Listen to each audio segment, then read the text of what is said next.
성축합니다.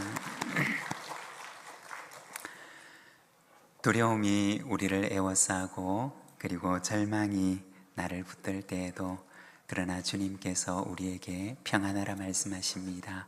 오늘도 우리와 함께 하시는 주를 의지하며 폭풍 속에서도 주님을 의지하며 나가는 우리 믿음의 가족들이 되시기를 바랍니다. 우리에게 잘 알려져 있는 단편소설 가운데 미국의 오 헨리라고 하는 작가의 크리스마스 선물이라는 작품이 있습니다. 그 책에 보면 짐과 델라라는 아주 가난한 젊은 부부가 있었습니다. 그들은 $8짜리의 낡은 가구가 딸려있는 허름한 아파트에서 살고 있었습니다. 이 두 사람에게는 아주 소중한 보물이 한 가지씩 있었습니다. 아내인 델라에게는 모든 사람이 부러워하는 긴 금발머리가 있었고 또 그 머리를 손질하는 것이 그녀에게는 가장 큰 기쁨이기도 했습니다. 그리고 남편인 짐에게는 할아버지 때부터 물려받은 오래된 금시계가 있었습니다. 그렇지만 시계줄이 없어서 차고 다닐 수가 없었습니다. 그해 크리스마스가 다가오고 있었습니다. 아내인 델라는 남편에게 크리스마스 선물을 해주고 싶었습니다. 그렇지만 아무리 세어보고 세어보아도 그녀에게 있는 돈은 $1.87 뿐이었습니다. 이 돈을 가지고서는 남편을 위해 아무것도 살 수가 없었습니다. 고심하던 델라는 사랑하는 남편을 위해서 자기가 아끼는 금발머리를 자르기로 했습니다. 그리고 머리카락을 판 돈을 가지고 남편의 금시계에 어울리는 멋진 시계줄을 준비했습니다. 저녁이 되어 남편이 돌아오자 아내인 델라는 기쁜 표정으로 남편을 맞이합니다. 그리고 말합니다. 여보, 오늘 당신에게 드릴 선물이 있어요. 당신을 위해 시계줄을 샀어요. 그러면서 남편에게 선물을 건넵니다. 그러자 남편인 짐은 아내의 잘린 머리카락을 보면서 고개를 숙인 채 안주머니 속에서 예쁘게 포장된 선물 하나를 꺼내놓습니다. 거기에는 아주 값비싼 머리빗 세트가 들어있었습니다. 아내인 델라의 긴 금발머리를 위해서 할아버지 때부터 물려받은 자신이 지닌 유일하게 값나가는 물건이었던 금시계를 팔아서 아내를 위한 선물을 마련했던 것이었습니다. 아내는 남편을 위해서 그리고 남편은 아내를 위해서 자신의 가장 소중한 보물을 팔아서 선물을 준비했던 것입니다. 델라는 남편에게 말합니다. 여보, 걱정하지 마세요. 나의 머리는 곧 다시 자랄 거니까요. 그러자 남편도 말합니다. 여보, 이 시계줄이 없었다면 당신이 나를 이렇게 사랑한다는 것을 내가 어떻게 알 수가 있었겠어요? 그날 짐과 델라는 가장 귀중하고 아름다운 크리스마스 선물을 주고받았던 것입니다. 오 헨리라는 분의 작품 가운데 크리스마스 선물이라는 작품입니다. 사랑하는 이를 위해서 가장 소중한 것을 주고 싶은 마음을 담은 작품입니다. 여러분, 사랑하는 이를 위해서라면 무엇이든지 주고 싶은 것이 사람의 마음이 아니겠습니까? 하나님의 마음도 마찬가지이십니다. 사랑하는 이를 위해서라면 무엇이든지 주고 싶어 하는 것이 바로 우리 하나님의 마음이십니다. 누가복음 11장 13절에 보면 이러한 하나님의 마음에 대해서 예수님께서 말씀하십니다. 너희가 악한 자라도 좋은 것을 자식에게 줄 알거든 하물며 너희 하늘 아버지께서 구하는 자에게 성령을 주시지 않겠느냐 하시니라. 사랑하는 이를 위해서 가장 좋은 선물을 주시는데 하나님께서는 성령을 주심을 말씀하십니다. 하나님의 좋은 선물들이 우리 교회 공동체 가운데도 여러분 가운데도 가득하게 되시기를 바랍니다. 오늘 우리가 읽은 고린도전서 12장에서는 은사에 대해서, 하나님의 선물이 되는 은사에 대해서 말씀을 하고 있습니다. 1절 말씀을 보면 이렇게 말씀을 합니다. 형제들아, 신령한 것에 대하여 나는 너희가 알지 못하기를 원하지 아니하노니. 여기에 보면 신령한 것에 대하여 라고 이야기를 합니다. 이 1절 말씀에 나오는 신령한 것이라고 번역된 말은 의미상으로 보게 되면 다르게도 번역할 수가 있는데, 신령한 사람들이라고 번역이 될 수도 있습니다. 그러니까 이 1절의 말씀을 다시 번역을 해보면, 소위 신령하다고 말하는 사람들에 대해서 여러분이 알기를 원합니다 라는 의미이기도 하다는 것입니다. 당시 고린도 교회를 보게 되면 자기를 신령한 존재로, 그리고 영적으로 특별한 존재로 여기는 사람들이 있었습니다. 남들이 하지 않았던 신령한 경험을 했었고, 그리고 남들이 하지 못했던 특별한 경험을 하고 나서 자기를 남들과는 다른 특별한 존재로 여기는 사람들이 있었다는 것입니다. 2절에 보면 이러한 자들에 대해서 말하는데 이렇게 말합니다. 너희도 알거니와 너희가 이방인으로 있을 때 말 못하는 우상에게로 끄는 그대로 끌려갔느니라.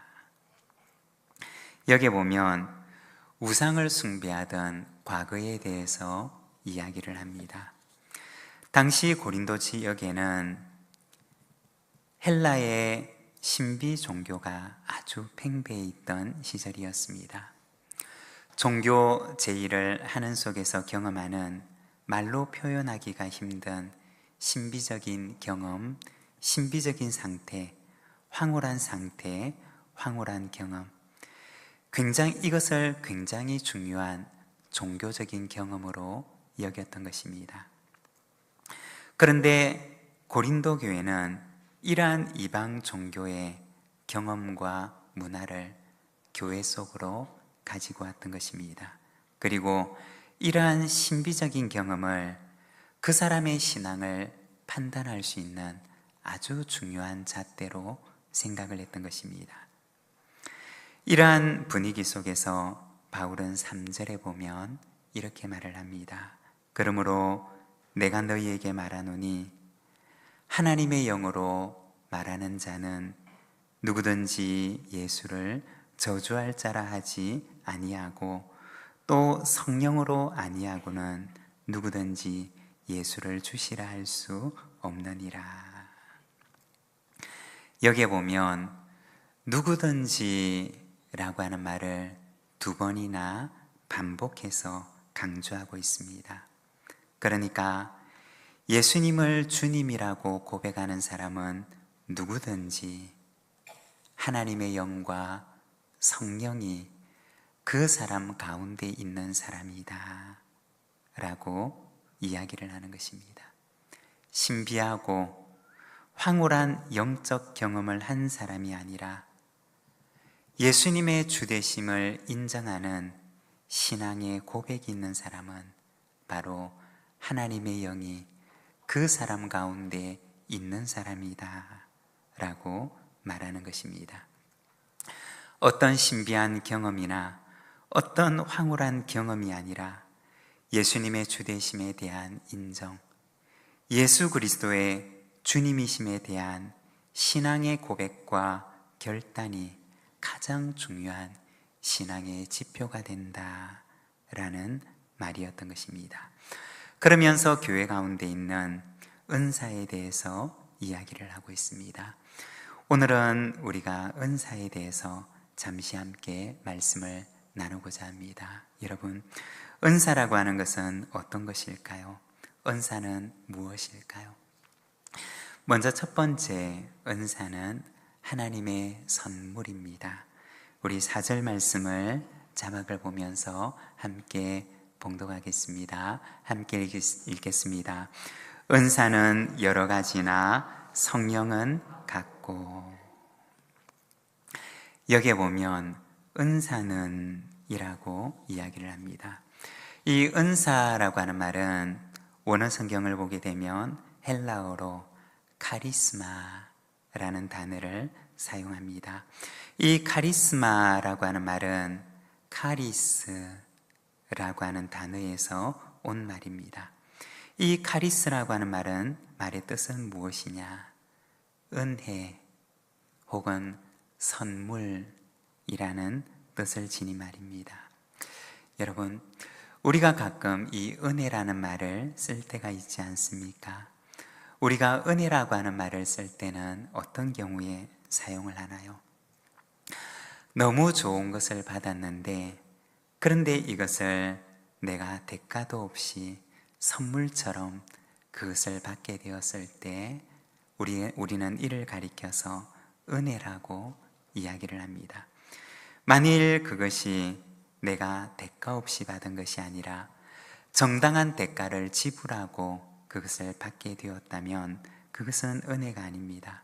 그냥 내가 대가를 치르고 받게 된 나의 정당한 대가에 대한 보상일 뿐입니다.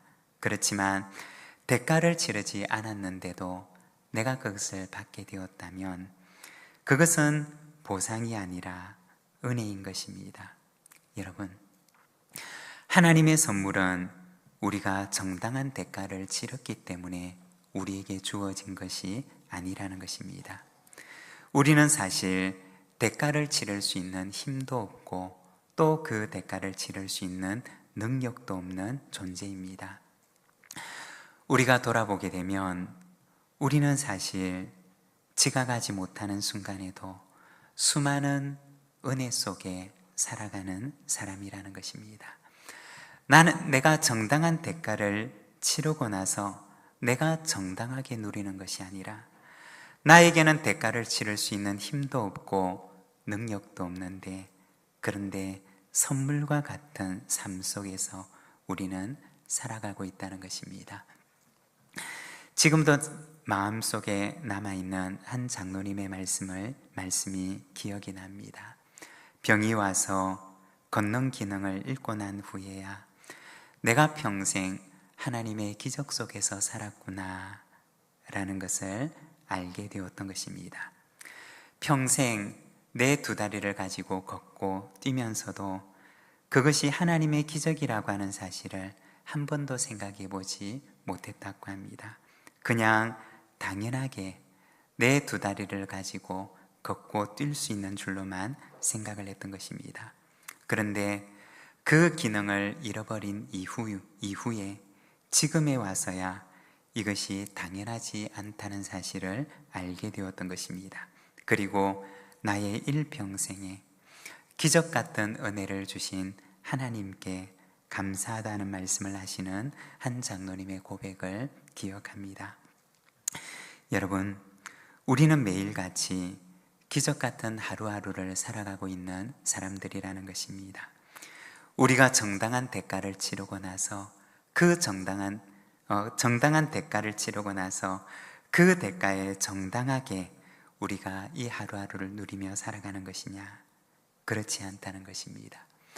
우리가 누리고 있는 대부분의 것들은, 우리가 누리고 있는 이 모든 것들은 사실 하나님의 선물이고, 우리는 하나님의 선물로 가득 찬 하루하루를 보내며 살아가고 있다는 것입니다. 여러분, 그 선물이 오늘 나에게 있을 때 하나님 앞에 감사하며 살아가시기를 바랍니다. 내게 주신 이 선물들이 하나님 주신 은혜임을 기억할 때 우리의 삶이 하나님 안에서 더 풍요롭고 감사가 풍성한 삶이 될 줄로 믿습니다.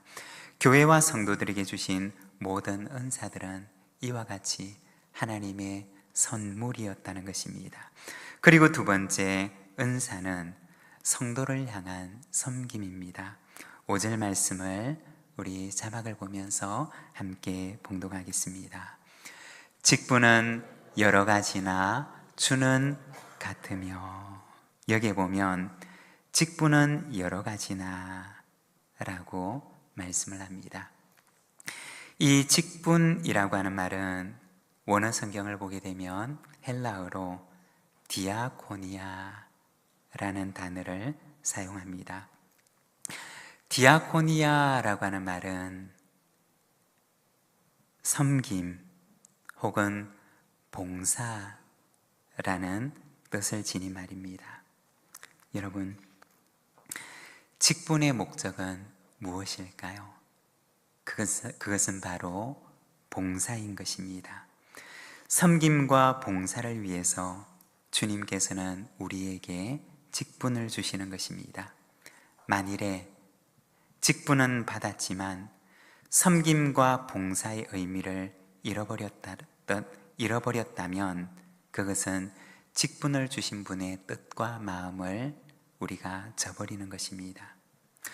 간혹 직분을 우리가 입는 근사한 옷처럼 생각하는 이들이 있습니다. 근사한 옷을 입게 되면 어깨에 힘도 들어가고 또 목에 힘도 들어갑니다. 내가 얼마나 멋진 사람인지, 얼마나 근사한 옷을 입고 있는 멋진 사람인지 나를 자랑하고 싶기도 합니다. 마치 직분을 자신의 몸에 걸치는 근사한 옷처럼 여기는 이들이 있다는 것입니다. 그렇지만 직분은 사실은 옷이 아닙니다. 우리가 땀을 흘리면서 내 손으로 그것을 잡고 일하는 쟁기와 같은 것이 바로 직분이라는 것입니다. 하나님께서는 우리에게 하나님의 밭에서 열심히 땀 흘려 일하도록 우리에게 직분을 주신 것입니다. 여러분, 하나님의 밭에서 땀 흘려 충성되이 일하는 직분자들이 되시기를 바랍니다. 은사의 목적은 무엇일까요? 7절 말씀을 우리가 함께 봉독하겠습니다. 각 사람에게 성령을 나타내심은 유익하게 하려 하심이라. 이 7절 말씀을 보게 되면 두 가지를 이야기합니다. 먼저 첫 번째는 성령을 나타내심은 이라고 말합니다. 여기에 보면 나타내다 라고 하는 말은 구체적인 활동을 가리키는 것입니다. 그러니까 내 마음속에 있는 어떤 것을 말하는 것이 아니고 내 안에서 내가 어떤 경험과 어떤 체험을 했다라는 것을 말하는 것이 아니고, 성령의 나타내심은 이라고 하는 말은 바깥으로 드러나는 구체적인 섬김과 봉사를 말하는 것입니다. 구체적으로 섬기고 봉사하는 섬김의 활동을 말하는 것입니다. 그리고 두 번째는 유익하게 하려 하심이라고 합니다. 은사의 목적은 유익하게 하기 위함입니다. 공동체의 유익을 위해서 하나님께서 주신 선물이라는 것입니다. 특별한 체험이 은사가 아니라 공동체를 유익하게 하도록 하기 위해서 구체적으로 섬기는 활동이 바로 은사라고 하는 것입니다. 간혹 소그룹으로 성경 공부를 하다가 보면 소그룹 성경 공부에 참여하시는 분들이 섬기기 위해서 집에서 간식을 챙겨와서 기쁜 마음으로 함께하는 분들과 나누는 것들을 보게 됩니다. 그리고 그것을 통해서 함께하는 공동체 가족들이 위로와 사랑을 얻게 되는 것을 보게 됩니다. 여러분, 은사는 무엇일까요? 은사는 내가 특별한 체험을 하는 것이 아닙니다. 은사는 내가 내 속에서 어떤 신비적인 힘이나 능력을 경험하는 것이 아닙니다. 은사는 공동체를 유익하게 하는 구체적인 섬김인 것입니다. 바로 성령의 나타나심을 통해서 공동체를 섬기는 구체적인 섬김의 활동이 바로 하나님의 은사인 것입니다. 저는 우리 부산진교회 공동체 가운데 이와 같은 은사가 가득하게 되기를 바랍니다. 그리하여서 공동체가 유익하고 이러한 이들을 통해서 공동체가 위로를 받고 사랑으로 가득하며 공동체가 하나님의 위로가 가득한 공동체로 세워지게 되기를 소망합니다. 그리고 끝으로 은사는 하나님의 일하심입니다. 6절의 말씀을 우리가 함께 봉독하겠습니다. 또 사역은 여러 가지나 모든 것을 모든 사람 가운데서 이루시는 하나님은 같으니, 제가 다시 한번 읽어보면, 또 사역은 여러 가지나 모든 것을 모든 사람 가운데서 이루시는 하나님은 같으니. 여러분, 은사는 무엇일까요?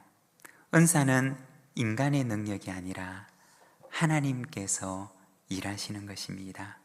베드로전서 4장 10절과 11절에 보면 이렇게 말씀을 합니다.